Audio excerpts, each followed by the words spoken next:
Welcome to Title Talks, the show where you can spend some time with the most influential people in the title industry while they share their insight on everything from making your operation more efficient to the latest technology, sales and marketing strategies, hot topics, and more. Take a minute to subscribe so you never miss an episode. Title Talks is a production of PropLogix. We want to be your preferred vendor partner for title production tasks. We care about your success. That's why we make this podcast. Be sure to check out all of our time-saving services by heading to proplogix.com/services. Now to today's episode. It's been said that if you don't build your company culture, one will form on its own. That's why it's vitally important to be intentional about the values you want to foster and uphold. And it is possible to foster a culture of efficiency. It's everything from how you train and hire, to how you set and share goals, to how you organize teams and communicate. Today's guest has spent years building and refining large, multi-state title operations, and now helps title companies improve their operations. Grab a pen and save this episode because it's packed with really useful tips that you can implement now. I'm Lindsay Gordon, and this is Title Talks.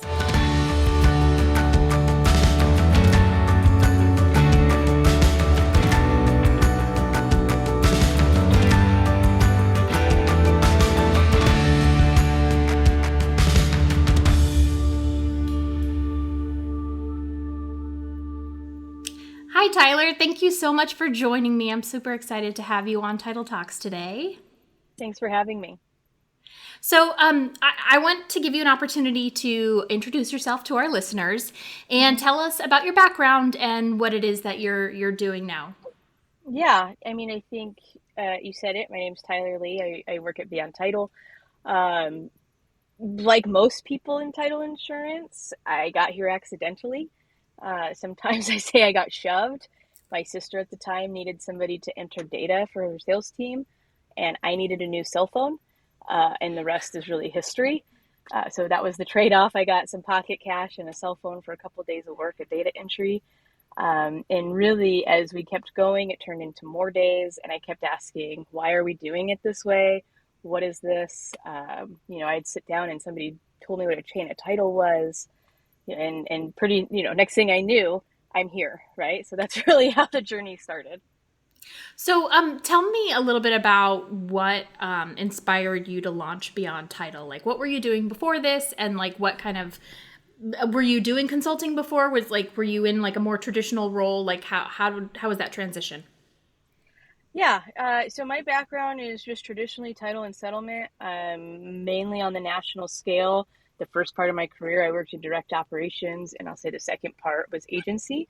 So I've got a little bit of both. And, from there, that's what launched. And consulting didn't happen until this year, right? And I think as I think about launching Beyond Title, and what got started is really frustration. I spent a lot of time, especially in the early days, watching a lot of smart, capable people that were just doing processes that seemed designed to slow them down. And I don't know about you, but I am a problem solver by nature. So that really kind of lit my fire.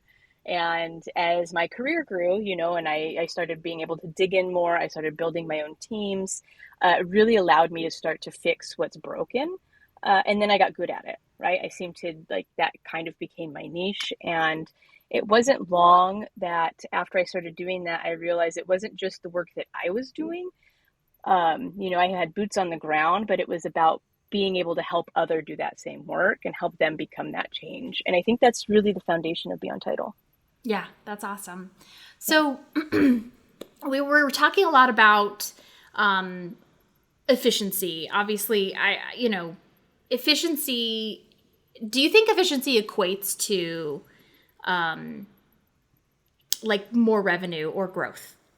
That's just a question I just wanted to ask. Like, do you feel like, no, not necessarily. Why? Not necessarily, when I think of, can it get you there? Yes. Right. Like, I think automatically people think, oh, more revenue, or if you want to have growth, right? Growth and scale, two different things, right? But if we think about, efficiency is a part of what gets you there. It's not the only thing. Also, you can be what you feel like is super efficient and then find out you got so efficient that you're back at square one.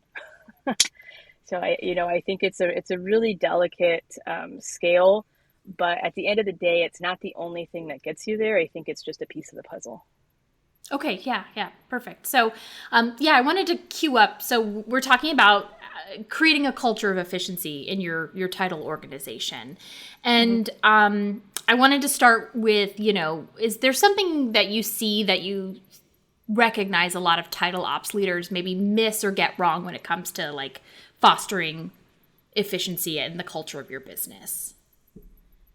Yeah, I think the biggest miss that I can see, and maybe it seems simple, is that leaders don't share their goals, right? Hmm. And there can be a huge disconnect. When I think of like going to work, everybody wants to feel like their work matters, right? Or, everybody wants to feel like you're part of something bigger. And when you get into a title office and maybe you're just heads down, pushing buttons, closing files, it's really easy to lose sight of what that bigger picture is. And I think when sharing those goals, I'm not just talking about like, hey, it's January, we have a goal to close, you know, this many files and make $1 million more this year, right? You've got to be able to break it down and show teams, and then also show individuals how what they are doing equates back to those major goals, right? Like maybe for an example, like, are you entering a new market? What does that mean to the processing team? Are you trying to increase profitability? I think that seems to be the number one goal for people. That's going to change how you look at things like your turnaround times or your cost per file. And I think it can really go beyond that if you're not transparent. And I mean about more than goals. You got to share your challenges, and then talk about the why things are changing. If you can't share that, then you can't expect your team to take ownership of the process that they're doing, right? People won't feel empowered. So, when we're talking about fostering the culture of efficiency, it's about that open communication, building that trust. And when you can have that culture, it can really help you achieve those goals. Hmm. Do you think most leaders are intentional about this? You can be honest. I would love to say yes, but honestly, no. I don't think they are. I don't think leaders are intentional. But here, like I think about why, and it's because it's hard, right? Like it's one thing to write some really cool feel good values on your website, and it's totally different to live them day after day. I think when I think about leaders and about culture and about intentionally building that, I think there's two camps, and a lot of leaders on one side don't fully understand how culture gets built, right? It's not just the ping pong table in the office. It takes into account how decisions are made, how conflicts are handled. Or you have leaders that do understand, but it takes effort. And again, it's hard, and things get busy and that gets pushed aside. And I think the last piece is, let's be real, there's some smaller companies in our industry. There's a lot of small business, and that's what makes up a majority of title agencies. And sometimes the resources just aren't there, right? And maybe lately the focus has been on survival and not the soft stuff, right? I think people say soft stuff, culture falls into that category. And they push that aside, even if it can hurt you in the long run.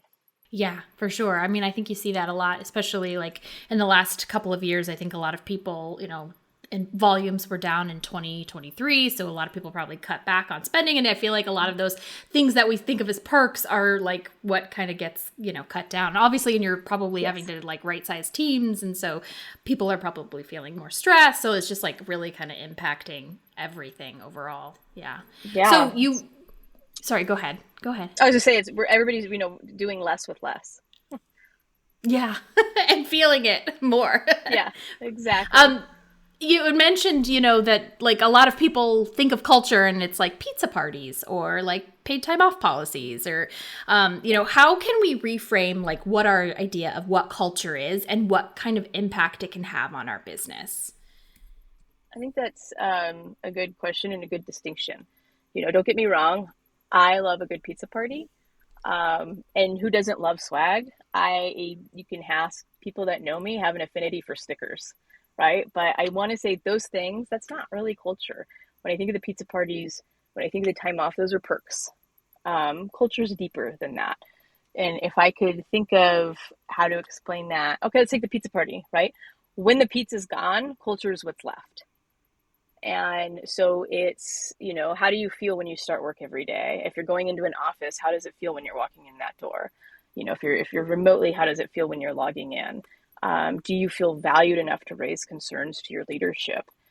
Do you trust your leadership? Right? That all plays into culture. And so if you can have a company where folks are comfortable speaking up, regardless of their title or where they sit in your org chart, that's really going to help you learn and grow the fastest.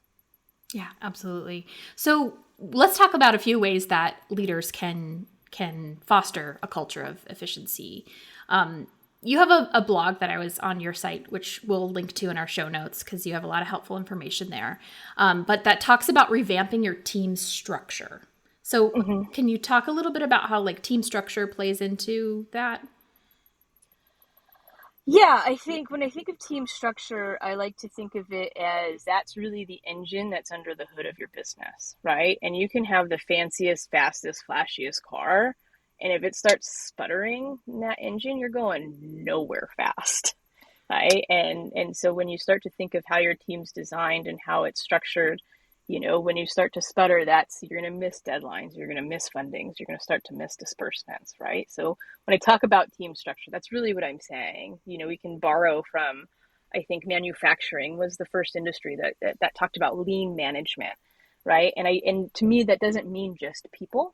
It's not saying get rid of middle management. It's saying look at the things that are costing time, look at the things that are costing money, and get rid of what's waste, right? So that means processes too. So when I think of team structure, I think, I'll also say one of the first things I do when working with a company is try to get an understanding of how they operate and how they're structured. And one of the things I love to do is count from the top to the frontline employees and how many layers are there. And you think of it as a game of telephone. If you're trying to change processes, if you're trying to do something, how many filters is that going to go through before it gets to the person that's dealing with your day-to-day client? Hopefully that answered the question. Yeah, no, for sure. Do you feel like it impacts like headcount, or is it really more about like making sure you have the enough roles to handle the kind of volume you want to do? Like, is that part of it, or is that maybe more granular? Yeah, I mean, I think if when you start to get into headcount, I think you get into a lot of the this is how the sausage is made discussion. You have to get into what are the processes. This goes back to goals too, right? When we're talking about goals, if somebody came into work every day and didn't, have any concept of how many orders they should be able to open or how many closings they have to do, if they can't tie that to a goal, there's really, a lack of expectation and a lack of transparency for them to do their job to become efficient. So when you think of headcount, it all goes into that, right? I can have 5 people that really don't know what they're doing, or maybe I have 2 people that are awesome at that job, right? So I think that's how it can tie into headcount. Mm-hmm. So like hiring and training then, I think there was something I saw that had mentioned that you had written that it's like giving people a holistic view of the title process. Like, I think a lot of times it's really easy to say like, well, this is your job, so you don't need to worry about anything else and don't think about it, or don't, you don't need to know the background or why, it. So I think how does really, hiring on people with the right skills and then like training them to be successful in the organization play into culture? Yeah. Gosh, I mean, that plays into it a lot, right? I think there's a saying I had just throughout the past companies I've worked at, especially when hiring.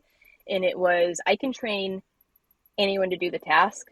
I can't train them to care about the task. Right. And so when you take a view that when I talk about that holistic view or taking that holistic view of the title process, it's you want to train, you don't want to, you want team members that are naturally curious about the whole process. Right. And when you can train them that they understand the why, what's the why behind their role, what happens before the file gets to them, what happens downstream when they have the file, you get your team more invested, right? And I think that goes into the train, don't just tell, right? So if I have a new system, if I have new tools, training is part of that investment that you just made. When you're hiring somebody new, you're making an investment in that person. And if I'm not training them, then what's the point, right? So you can't just give somebody a checklist. I think it's really important to explain the why, and it makes the job easier in the long run. They start to grasp what's happening. And then, the opposite of that, you have an assembly line and somebody only knows how to do this piece of the process and they send it down, it can get stuck in this loop where it's not my process, not my problem. And it can go downstream and then get kicked back because something wasn't done correctly. But if I had the foresight to understand, oh, I'm in this file, maybe it'll take me 30 more seconds to check the payoff and add the number, and I'm that much further ahead. So I really think that you get a better team, you get better understanding, and it helps people talk to each other a little bit more, right? When you start to have siloed teams, you start to build, again, not my team, not my problem. And that's when you start to get these fractures within your operation. Yeah. No, that's a really, really good point. So you mentioned it before, as far as like a miss that you see a lot of title companies or title leaders missing, like the mark on like sharing the metrics. How important do you think it is to get clear? Because I think that's where you might ask a lot of people and they would say like, oh, we don't like, our goal is like to like make more money this year or to like get more customers or like have more files in the door than we had last year. I mean, why is it so important to get really clear on your organizational goals and metrics? It's so important because then you can get everybody on your side, right? If I don't share, if I keep it, if I'm running a title agency and I keep it to myself, absolutely nobody on that team is going to be invested in achieving that goal with me. But if I start to share, okay, we want to be more profitable, or we want to grow, we want to get more revenue, by, it's about saying, instead of saying I want to close 100 more files, you can absolutely say that. That's just a piece of it. I have to break, how am I going to do that? Right. And so it's really, the reason it's important to get clear is because now I've got the closers involved. I've got title involved, search exam. I've got processors involved, post-close, however that is on my team, because then they can all work towards that same common goal, get connected to the work and understand where they are in the process and why it's so important. So, I mean, again, I think it's so important to have clarity with the organization, because, the less you share, the less you're going to get. Mm-hmm. Yeah. And I think it's, important that as the leadership or the leader of your organization, you need to get really honest and clear with yourself and do the hard work of identifying those goals and kind of breaking out what that means for each. Yep. I think that's what keeps a lot of people from doing it. It just feels kind of overwhelming, and maybe they don't, and I'm assuming that's where someone like you could come in and help, or a leader who's just not able or, hasn't gone through that kind of process to kind of say like, okay, here's kind of where we want to be, or here's a realistic thing. And like, here are the ways that we get there. Exactly. Yeah. So, communication is another really big part when we talk about efficiency and we're talking about culture. How can you improve organizational communication? Oh, I think, let's be honest. Most companies aren't great at communication.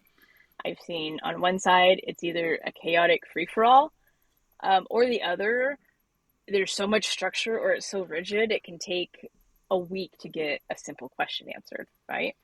I think the first piece is have a plan. There's so many tools that we have, whether it's Slack or Microsoft Teams, and then you've got email, and then you've got maybe the intranet, which makes me sound super old when I say that, but you're using maybe something like Notion or Confluence or SharePoint, whatever you have internally, right? There's a lot of methods to communication. It's really important to make sure you pick the right tool that matches. Is it something urgent? Can it go through Teams? Is it a one-on-one conversation? Does it need documentation? Update it in a policy, share it out with everybody, right? So I think that's have a plan, and make sure everybody understands what that communication is. I think another piece for communication is open doors, right? Is your leadership approachable? Do people feel like they can come in and ask questions? Do people feel like they can raise issues without being shut down? Like that's a huge way to shift culture, is to be able to have that conversation. I think branching off of that is feedback. And when I think about feedback, I think of it as a two-way street, right? I think that managers and leaders need to have training on how to give feedback that's helpful. But most importantly, what I see is missing is how to receive feedback from employees, right? And that's the number one thing. When I would do a lot of one-on-ones with people that either reported directly to me or I had skip level meetings, I like to ask questions at the end or save time, right? Are the weekly updates too much? How was that meeting? Did it make sense? Is there anything I can do better to improve how we work together? Because the way I thought about it is I couldn't improve if I didn't ask. So, I'm trying to think if there's, again, there's not like a magical fix to this. And There's a lot. Yeah. there's a lot, maybe, okay, I've got one more. And again, a lot of people from 2020 to today, if we look, companies grew a lot and then they contracted a lot. So what's really important is clear job descriptions and roles and responsibilities within the room, so that there's two things that happen. One, you've got people arguing because they said the task was your job, or two, you've got somebody arguing because it's saying, get out of my lane, this is what I'm supposed to do, right? So being able to have that clear job description will help build it. And I think, again, I do love culture. I do love the soft stuff. As some people would say, frankly, the world is smaller, right? Is your team diverse? Do you have clients from different backgrounds? I think it's, you can't assume that everybody communicates the same way. So a little bit of training on communication or on cultural differences or on diversity or on just your team can really go a long way, right? Like I said, it's not magic. There's not an auto magical fix. It's going to take consistency, willingness. And I think that once you get it right, you'll just be amazed by the difference it can make. That's awesome. Is there anything else that you can think of that we didn't cover that really helps with building more of a culture of efficiency? Yeah, I think there's, when I'm thinking about building that culture, obviously it starts at the top, right? So I think it's you got to walk the walk. As a leader, do your meetings start late or run late? Are your emails a novel, right? Like your team notices that stuff. Maybe some of the highlights is just rewarding the right things. That's a big thing, right? Like people want recognition. And I know one thing, if I could put it at the top, if you could rearrange this whole podcast, would be get rid of bad meetings. Like that's the biggest thing. Make it a rule. I used to say, if there's no agenda, there's no meeting. If it could have been an email, it should be an email, right? Like time is valuable. Personally, I don't like to do meetings on Mondays or Fridays. Mondays is kind of the start of my week, and Fridays I'm actually spending time doing work that I didn't get to the rest of the week. I'm heads down, writing a lot of things out, getting strategy put together. So I think that that's something that can go at the top. Meetings are everything. You call people in, you take up their time. And so I think, again, that all just funnels into walking the walk and understanding that it starts at the top. Mm-hmm. Yeah. And it like radiates out to every single thing that you do. Like really, like this culture of efficiency, it's not like here are these prescribed things and then that means that you have a culture of efficiency. It's like it really is. There's like it literally is. It affects every single part of what you do. It absolutely does. I think it has such a huge impact. And maybe there's one last thing that I would be wary to say, but again, like this is, I feel like, a format to say it, is that flexibility is efficient. I know there's a lot of people who would not agree with me on this, and I don't really care. I think sometimes let someone get the work done from home. Maybe they need to work weird hours to get something done that night. Like everybody has a life, everybody has a family, their job just isn't tied to working at your company. I think it's important to understand flexibility is efficient.